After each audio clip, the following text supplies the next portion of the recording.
Welcome, beautiful mamas. I am your host, Shay Harrison.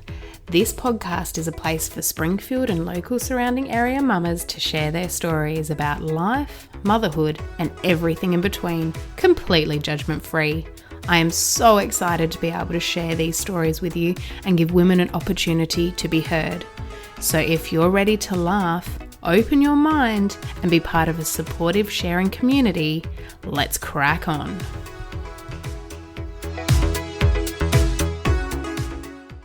Hello and welcome to the podcast. Whoops, that's my watch. Sorry, banging. Thank you so much for coming on and be willing to share your story today. This one I think is going to be really inspirational for lots of our listeners because you're a mum, and when we go into your story, I think it will be really excellent to share. So I'll just get you to introduce yourself and then we will crack on. Absolutely, yes. So my name is Courtney. Courtney Blurry is my name, and I have two little kiddos as well. If you don't mind me just jumping ahead into that stuff as well. Go for it. So I have a little boy who's 9 months old. Oh my goodness. So cute. He is so cute. They're both so cute though. They're both so cute. So cute. Look, I was so scared of having a boy, but Really? I'm so glad that I did. Yeah, obviously. I know everyone says that, but I'm like, oh, I just couldn't imagine it. What were you scared about? I just had that like picture in my head of the two little girl best friends. So Right. I have a daughter who's 2 years older, so she's nearly 3. And yeah, I just kind of imagined them like, skipping along. And also I have a little brother myself, and he's quite intense. And my little girl was already so intense. I'm like, I can't deal with like two intense children. Yes. Yeah, but he's interestingly, he's taken on my personality. So yeah, that's little Duke, who is 9 months old and just so sweet. Oh, I love really? him. Oh, Yeah. That's so lovely. Yes. Oh, bless. Yes, Bless. and then my daughter as well, who I absolutely adore, and She's a love. little busybody. She is. She's like about her business and about everyone else's business. Oh, yeah, good on it. Is she so like your brother then? Yeah, well, yes, definitely. Which makes me nervous. But also she's like my husband, who was just a cray little kid. Oh, was he? Yeah. So yeah, she takes right after him. Yeah, good. I always thought my eldest was like me, but she's like my husband, which is really? a good thing. He's Yeah. very stubborn, but other than that, he's very relaxed, which is good. Aw. Awesome. So let's tell your story. Woohoo! Okay, so yes, I have been listening to your podcast, which I've been loving, by the way. Oh, good. I think it's so lovely to like give a platform to women to share their stories. 'Cause Yeah. even like you can know someone for a really long time and not have the chance to kind of, I don't know, especially with young kids, like to really dive into what's made them up and what's kind of brought them to where they are. So this is really cool, and I think it's cool to be able to like find similarities and get some inspo and stuff like that. That's so lovely so to I've been hear. loving it. Yeah. I really love being able to provide different perspectives. I've had lots of women reach out to me after listening to stories, and whatever the story may have been, said I had never thought of it that way. Yeah. You know, whatever the instance may have been, and I've had lots of different stories obviously, but say like they had seen it this way, but now that they've seen it from this other person's point of view, like it just completely has changed their opinion and their perspective and all these other things about how they approach engagements and interactions with other people and just life in general, which I find like I just love that. So. Yeah, it's good. Thank to get you. that I'm insight. so pleased that you feel that way and that you love it as well. Yes, oh, for sure. Well, I was listening to one the other day, which was the last one you put out, but I don't know the order that you do things, but there was... They're basically, as I record them, I release them. Oh, yeah, cool. Yep. So the last one that I listened to, her story was like absolutely just crazy. And I'm like, wow, I've always had this thing myself where I'm like, oh, is my story worth sharing if it's not? It always absolutely nuts. So but I'm like, oh, well, there's little things you can take from each other's stories, and it's my story. So I'm excited to share it. Good. Yes. Good. Me too. I'm really, because we've had this in the, like, since before you were pregnant with Duke. I know. And I was like, look, I thought I could do it. And then I was Yeah. like, I am so sick. I got HG. I don't even know how to say it. Hyperemesis gravidium. Thank you. It's like a Harry Potter spell. Yes. I'm like, my tongue will not fit around that, those two words. So I had that, and I was like, maybe need to put the podcast back a few months. That's so fine. We're here now. Only 18 months later. Ready to go. So it better be a good one. It better be. That's right. Pressure's on. No pressure. So I guess my story starts a little bit back for like a lot of people, you know, before they had kids. So something I want to share about is how I kind of really got to find my passion, which is photography. So I love doing photography. But rewind, like 3 years ago, I was working a corporate job in the city, in like mental health. It's called employee assistance programs. So it's like counselling for employees, and my company was the company that would like help people get their counselling. I wasn't a counsellor myself, but I started out in the call centre, kind of doing that, and then like slowly climbed the ladder. I was like, you know, early 20s at the time, and so what I would say, I was quite successful at it. I was doing super well, and I loved my job. Like, good. Yeah, I loved it. It was probably loved it too much kind of level. I was maybe a bit of a workaholic. Oh, okay, so no boundaries? No boundaries. Yeah, okay, yeah. I mean, not a lot has changed, but... No, I feel that. I have very shitty boundaries. Yeah, professional boundaries, I understand. Yeah, but when you love something so much, it's like you just really enjoy doing it. So, yeah, I worked so hard. I poured my heart and soul into that job, and I like started to kind of climb the ladder a bit. So I went from like call center manager to like like operations manager and all this stuff, and I had like a team of psychologists that I was like kind of managing, not from a therapeutic, but more their diaries and their like comings HR and goings. kind of thing. Yeah, a bit like that. Yeah, definitely. So they'd just report to me. For that kind of stuff. But not their clinical stuff, because I'm not there. Anyway, all that to say, I worked so hard and I was like loving it. And then I went on maternity leave when I was pregnant with my daughter Daisy, and a pandemic hit. So basically, for context, like Daisy was born the day before the big Brisbane lockdown happened. Oh, wow. Yeah, so that was intense. Big fun to all those pandemic mums. Yeah. So that happened, which is fine, but I had plans to like return back to my corporate role. Like I had this dream, like I'd be the full-time mum and, you know, well, not full-time mum, sorry, full-time worker, and, you know, my kids would probably have to do the daycare thing. That was kind of how I was going. So I was just absolutely adoring my career. Like it felt like such a big part of me. And actually, I think I put a lot of my identity in what I did as well. Yeah. Which looking back was maybe a bit of a mistake for myself. But anyway, so what happened was the company announced that they were doing a restructure. Now I was like, I'm good. Like I am a leader in this company. I'm like literally in leadership. I've been here almost since kind of the very early days. I've brought through amazing staff. Like I work really closely with the top guys, all that kind of thing. And I'd say this not to toot my own horn. It sounds very tooty, but... No, not at all. Yeah, if that's your idea, this is what you're repeating to yourself, and, you know, it doesn't matter. It's fine. I'm good. I do all of these things. Exactly. So I was like, job security, got this down. Like, they'd be crazy to let me go. I know so much about the company. Like, I know the ins and outs. Like, we're good. I don't think that's tooting. I think okay. Well, that's my self-talk, and I'm a very glass full kind of person. Good. Very positive. So good. I was like, we're gonna be fine.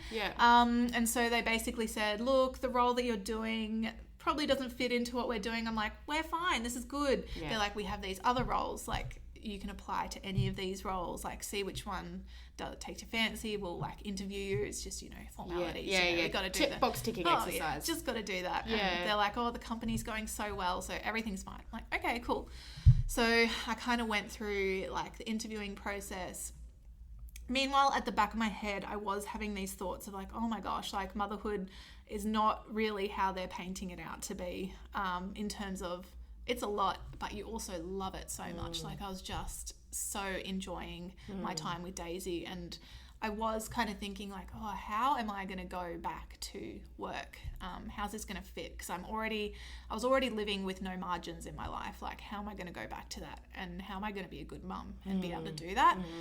So these thoughts were there, but I was like, nah, like I'm not a quitter. I'm like, I'm very motivated, all this stuff. So I'm like, Good work ethic. Yeah, I got that from my dad, who was a farmer. So yeah, okay, I that got makes like sense. that farmer mentality. Yeah, just get it done. Yeah, get it done. Lose a limb, but get it done. Yes, exactly. Yeah. Like, doesn't matter the cost on your health. Ironically, I was in mental health. Yes, promoting. Take care of yourself, but not me. Yeah. And so, yes, essentially, cutting to the chase, I walked into the final meeting where I knew they'd be saying like what the outcome was for me. Yeah. And I just got this feeling that I hadn't had before, that I was like, oh man, what if like I don't get this role? And so personally, I'm a Christian. I have a big set of my moral compass and stuff is in that faith that I have. And so I just had this inner voice that was like, whatever happens in there, Courtney, you walk out with your head held high. Mm-hmm. And I just had this feeling, if you were to have to leave in a way that you would be proud of. Mm-hmm. And so, I did end up, my boss, he was like, hey, Courtney, you know why we're here? And he got out this piece of paper. We're on Zoom. I couldn't even have it felt like indignity. I wasn't even face to face with these people. I was on maternity leave. I'm like, they can't fire me. I'm on maternity leave. My role is safe. So anyway, he gets this piece of paper out and he starts reading. Courtney, we're here today. Blah, blah, blah. And my inner world just crumbles. Definitely very emotional. I start crying. I'm trying to hold it together, and I'm like, I just need to go get some tissues. Anyway, so that's the. What was the reason that they gave you for letting you go? So let's just say they're very good at that stuff. They have a lot of legal advice and stuff, so they really covered themselves. Yeah. They essentially said a computer program took over what I did. Ironically, it was a computer program I suggested that they bring into the company, and I had fought for years, and I'd actually helped them design computer program. Anyway, so I'm like all about systems. I'm like, let's make things more efficient, and they used that. Yeah, that was their smoking what gun. a kick in the guts. I know. Way to kick you when you're down. I know. I'm like, and you're going to use my own program that I'd like. Anyway, devastating. So that was their reason, so they could legally, because that's one of the few things that you can really, it's very hard to let people go. I was going to say that, yeah. Even harder probably when they're on maternity leave and that kind of thing. So did you get your full maternity leave payout? I did. Oh, yeah. Okay, good. Yeah. I got, they don't have maternity leave payout, so, but I got all the Centrelink stuff. Oh, yeah, okay. And I got a proper redundancy package. Oh, okay, then that's fair. Well, yeah, can you imagine if you're on 12 months annual, paid leave from work, and 6 months in, they're like, off you go. No, they didn't do paid leave or anything like that. That's disappointing. That would be great. Yeah. You shouldn't lose out on anything. There's nothing there to move out on. Exactly, yeah. Well, they were definitely a bit like that. So, that was that part of the story. Yeah, right. So you're devastated, obviously. Yes. Oh. Yeah, feeling pretty poorly about it because I had given my heart and soul. Yeah. And so that was that, and I have a beautiful, I just have to say, I have to put this in there. I have this beautiful community of friends and women who my husband was like, hey, Courtney's struggling. Can you help her feel better? Basically. Aww. Just sort of shot off a few texts, and I had friends come around with flowers, and they come and they spoke to me and they prayed with me and different stuff like that, which was super meaningful for me and really helped me just to know in that time, it's just, to me, I know you shouldn't invalidate what you're feeling, but it's I just lost a job. I didn't lose but it did, because I'd made it part of my identity. I felt I'd lost part of myself. But yeah, very grateful to have that beautiful community around me. But if I now skip back a little bit, when I was at that job, I had taken some stress leave because I was pregnant with Daisy, and I was they were asking a lot of me that I didn't think was right, because I couldn't, you're pregnant, you're exhausted, my body, all this kind of thing. I couldn't really do much more than your 38 hours a week. I was used to working, I don't know, if I added up 60 plus hours, because I would, commute to the city on a train for an hour, and I would work in that hour. I would start at 8 a.m. and then I would work, probably no lunch break, until 5 or 6 p.m. sometimes later, I would get on a train and come home for an hour. I would also be working on the train. I'd have my dinner. I'd sit on the couch. I'd do work. Like, and then I'd always be trying to hide it because it wasn't the culture I wanted to perpetuate to my team, but yeah, I had to get like fulfill the expectations of myself and of the company. So it was very, not good. But also I'd go on call. So like I was on call for the call center. I was the call center overnight. So some days, not all the time. And they said, if you're not feeling up to it, don't do it and stuff. So, but this is the stuff that I did to myself. So these were my own choices. Anyway, so it kind of eventuated in me like freaking out and having to have some stress leave. And so like I took a week off. And during that week, I was like, okay, I didn't have any kids around, so it's a lot easier to like do, what can I do to fill my own cup? Yeah. Oh, isn't it so much easier? That's the only thing I miss pre-kids, I think. Yeah. My husband's great, but I've never taken sick leave. Like, me neither. But that was the one time. Yes. Yeah. But just freedom. Being alone for more than 2 minutes. And that's the thing that I miss the most about pre-kids. So I understand. Yeah. What can you do? In the field. Anything. I can do anything. So many opportunities and I'm options. like, I'm so bored. What do I Yes. I can just miss that feeling. Yes. Yeah. So good. Oh, yeah. But I was like, I need to like rediscover my passions, like what I really love that I do just for me. Yeah. And for me, I was like, I know, like, let me think about my childhood. Like, let me think what brought me joy as a little kid. And for me, that was like art. I loved art and creativity. So I was like, I just kind of, in that week off, I really started this like journey of rediscovering my creativity through like visual arts and stuff, which was really cool. I was painting for my baby's room and like sewing and just like everything I could think of.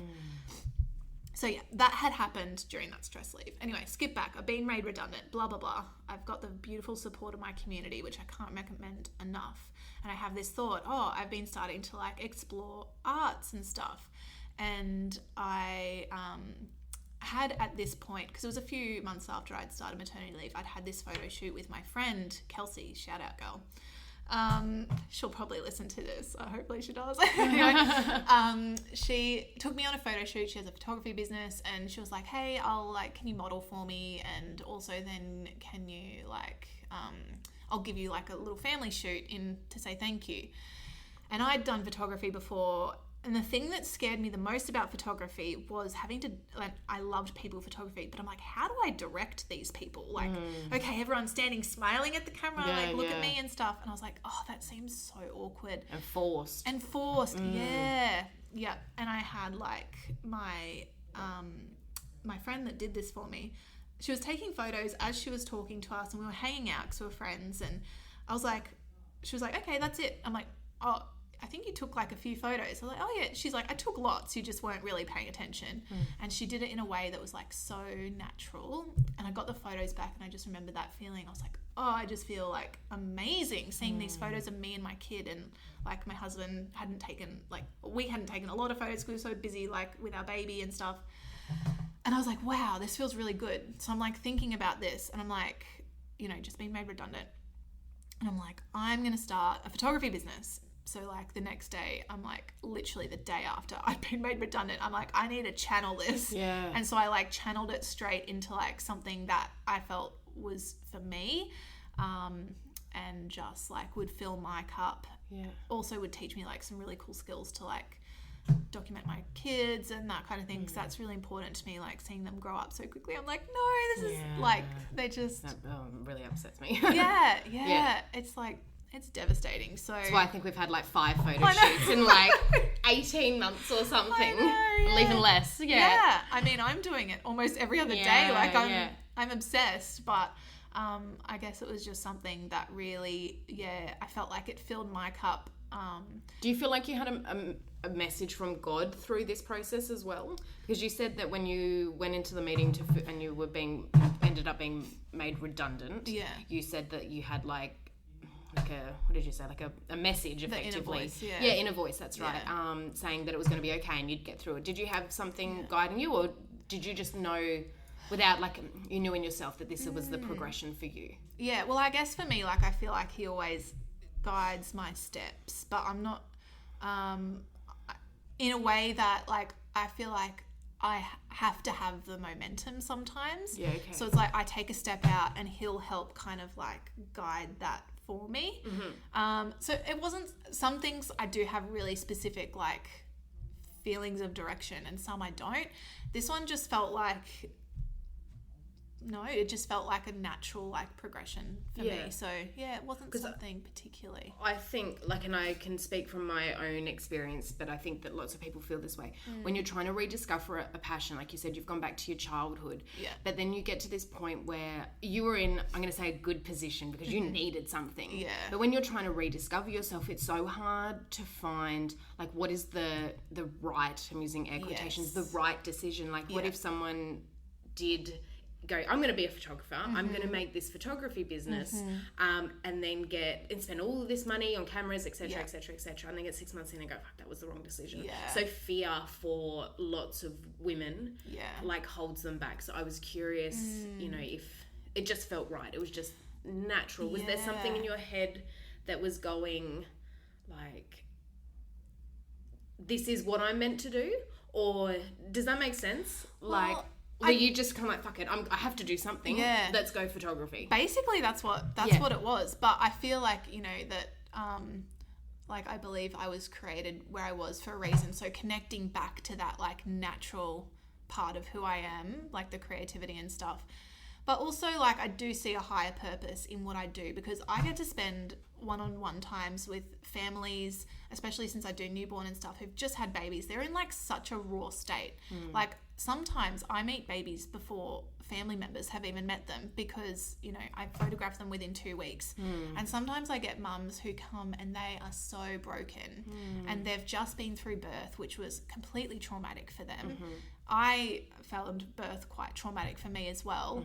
And I'm able to like relate to them and I'm able to like give them support. And like I do follow up with people, like if they're, you know, having like mental health issues around it, I'm like, hey, I know the mental health space here, you can get help, you can do this. Have you tried your lactation consultant? Have you talked to your midwife about how you feel about that? Like, and even like, yeah, sometimes people seeing themselves back in a photograph, they can feel like, I've heard people say it, no one said it to me, but I've heard people say this, that they've seen photos of themselves with their baby and been like, that's when they've felt that connection that they haven't felt before, because they can like kind of zoom out and be like, oh, look at that, like that's my connection with my baby. And I guess all that to say, like I feel like wherever I'm placed in my life is for a reason, and you can, or like wherever, you know, listener, person, whoever you are, mum, like you're placed in that place and you have, whether it's your job or whether it's, you know, the childcare that your kid attends or a mum friend, like you have the opportunity to help people. You don't have to be like a counsellor or whatever. Like I am studying psychology. I do want to eventually be there, but like you can live your life in that way no matter what you choose to do. So for me, it was like, I guess just I felt that, yeah, if that was my choice, and I didn't I do like believe in being what's the word, like obedient when you feel God's calling. That sounds very forceful. I do. I understand what you're saying. Yes. Okay, God. I'll do it. Yeah. Don't hit me. Yeah. I understand what you're saying though. Yeah. Exactly. But sometimes it's more like that natural, I guess for me, it wasn't like you should be a photographer, Courtney. It was just like I felt that pull to it. Yeah. And so, and that's not what I think God's voice sounds like, by the way, either. It could. We don't know. It could. I guess when he speaks to me, it sounds a bit more like my voice, to be honest. Yeah. But it's because it's like the voice that you know, isn't it? Yeah, exactly. But yeah, no, I just kind of went for it, and I like felt like that there was an opportunity to help people through that as well. Yeah. Because it's not just, I guess, capturing a picture.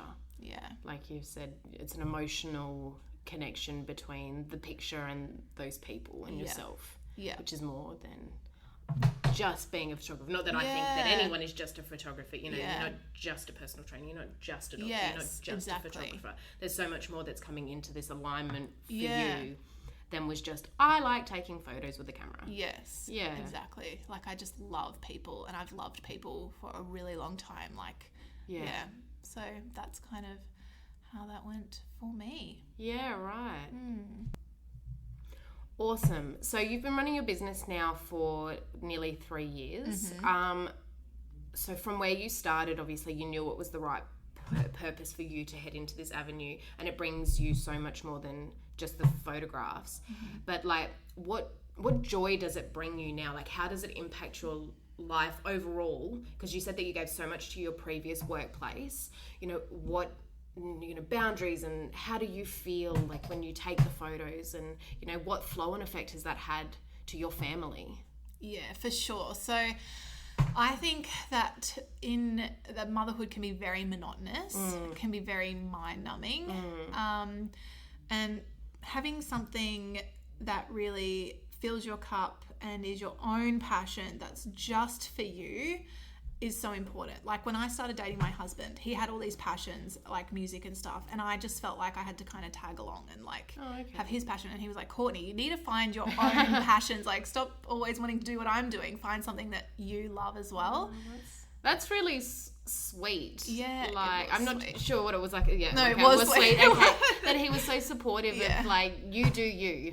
Let's not become just a couple. Yes. Let's become a couple with our separate identities. Yeah. So that's really sweet. Exactly. And I feel like the motherhood can very easily just be all consuming. Like, hi, who are you? Hi, I'm Courtney. I'm a mum. Hi, I'm blah, Daisy's blah, I'm a mum. Yeah, Duke's mum. Yeah. Exactly. Yeah. But I think even just for the people listening as well, like, how can you find something to add that you can think about and brings you joy? Like I feel joy and excitement when I'm going to pick up my camera. I'm like, what can I create? Sometimes I'll do sessions that are just with like a model or whatever, like, because I don't want to get paid for it. I just want to create something that is my vision, and I want to see it come to life. I want to edit it, all that kind of thing, and just it brings me so much joy. And so like, even maybe for someone listening, like, you can have a think and even go through the process that I went through of what as a kid was I naturally drawn to. Was it sports? Was it public speaking? Was I really good at public speaking? Did I have that artistic flair? Or like, what were you kind of like just drawn to? And maybe that could be an idea to turn into a passion. But I think also not trying to monetize something. Yes. Like, you've been quite fortunate and you found your passion and you've been able to make money out of it.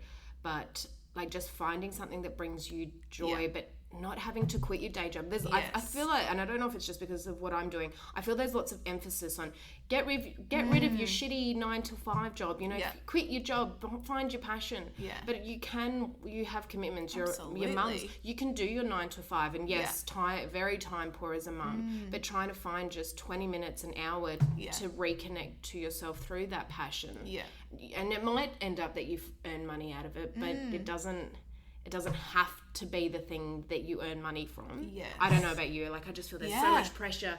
Do what you love, do what you love, do what you love. And that's really hard to just find what you love to begin with, but then trying to put pressure on to earn money from it. So finding something that you fills your cup, like you've just said, just in general. Definitely. It's a no pressure activity. Don't have to turn it. Exactly. And honestly, like, I would call myself a multi-passionate person. I have a lot of things I love. I'm musical, I'm artistic, I'm whatever, all the things that I love. There are some, I almost made that mistake, but there are some things, it's called like intrinsic and extrinsic motivation. So if you're intrinsically motivated to do something, so for example, I love painting. I will never, ever turn that into a monetary activity, ever. If someone wants a painting, I'll paint it for them for free if I have time, which I probably don't. Sorry. There's not I do enough that for myself. I do that for myself. So that's like an intrinsic motivation. And if you then put an extrinsic motivation like money on top of that, you can destroy the intrinsic motivation that you have to go out and do that. And the love for it. Can be completely crushed, because suddenly something that you wanted to do just for the joy, you're now doing for the money. And so you don't get that joy. Sometimes. So like, I still have things that I'm like, that's my intrinsic motivation. And like, my extrinsic motivation, like, I do get money from photography. It's like your little sanctuary. Painting's your sanctuary. Exactly. So even like, you translate that to kids, and they like are intrinsically motivated to do a painting. But if you say, hey, go do a painting, I'm using painting as an example, but it works for kids too. If you do a painting and I'll give you a lolly, they're no longer painting to get the joy. Painting. They're painting to get the lolly now. So it's like, definitely, like, you don't have to turn what you find as a passion into a business. And a business is hard. Businesses are hard. If you're so trying to do the thing that you love and earn money from it, it will be destroyed, because it's not just doing what you love to make money. You then have to make sales, you have to advertise, you have to set up your all the stuff that goes along with it. Or will I get enough sales? Like, that's right. Will someone buy my art? If I don't sell this week, I cannot pay rent. Or and is it good enough? Is my art good enough? I'm looking at the artists down the road, and they have beautiful. I'm not really. Comparison is a thief of joy. Exactly. So it's like just doing something purely for you. So I guess, and in terms of boundaries, I'm still working on that. I'll get back to you, Shay. My boundaries always are a work in progress. Well, I think that that's boundaries though. Your boundaries are that your painting is just for you. That's a boundary. Your business is what earns you money. You need to have fewer boundaries on that, but you've got your boundaries in place. Around you're protecting your mindset and your happiness, by saying that this is just mine. Yes, exactly. And your husband also supported you in finding something that's just yours. So it's all boundaries. That's boundaries. That's true. Okay, I do have some boundaries. Yeah, you do have boundaries. Yes, we've got to win. I got something out of this. Yes, awesome. Great. Well, thank you so much for coming on and sharing your story. I definitely think, particularly when we're talking about passions and finding like something that brings you joy outside of anything else, just doing it to bring you joy is something that my listeners, because I'm a real influencer now, but people are going to really resonate with, and hopefully will have that inspiration to do something that's just for them, whether it's art, whether it's gardening, whether it's comedy, maybe being a comedian, stand-up comedian, I don't know, whatever. But thank you so much for sharing.